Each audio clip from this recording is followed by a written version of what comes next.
Jatend piny owacho ma pacho kaendi migosi Uhuru Kenyatta igeno mar donjo e boma ma Kisumu odiechieng makiny motelone nyasi mar Madaraka Day ma bende ichano bagi e boma noero kabiro chopo chieng' tarik 1 mar dwe mar auchiel mar higani. Kaluwore gi Lai Mar Ker mogol kod jawach e lo ker jot mar ker nyadendi Kanze Dena olero ni ker kaachiel gi minode Mikai Margaret Kenyatta kiny nedonji godiecheng e kar jot mantiere boma ma Kisumu.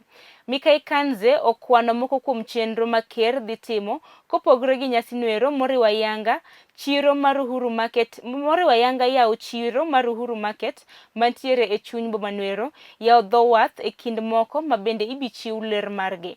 Korka nyasi mar Madaraka matimore chieng' tich 2 mar juma mabiro oyangi ni wendo modhial biro bedo ker mar piny Burundi mong'ere kaka Everiste Ndai kod jaode kama bang'e to gibiro bedo gi chenro moko ma gibiro timo e pacho kaendi e limbe margi.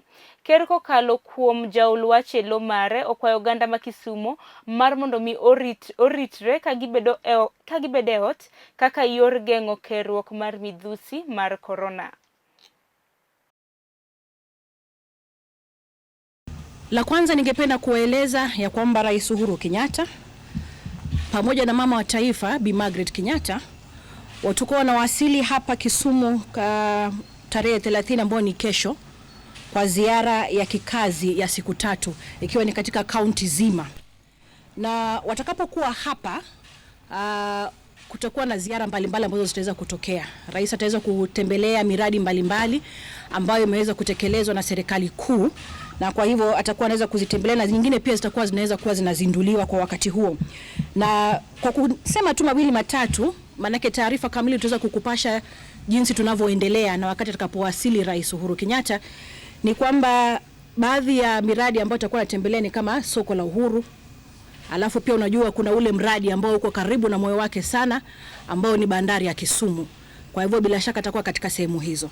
Hatakuwa akitembea peke yake Rais Uhuru Kenyatta, ataandamana bila shaka na viongozi wa eneo hili akiwa na mtu ambaye amemuita ndugu yake, mheshimiwa aliyekuwa waziri mkuu Raila Odinga, pamoja na gavana wa kaunti hii ambaye ni Anyang' Nyong'o.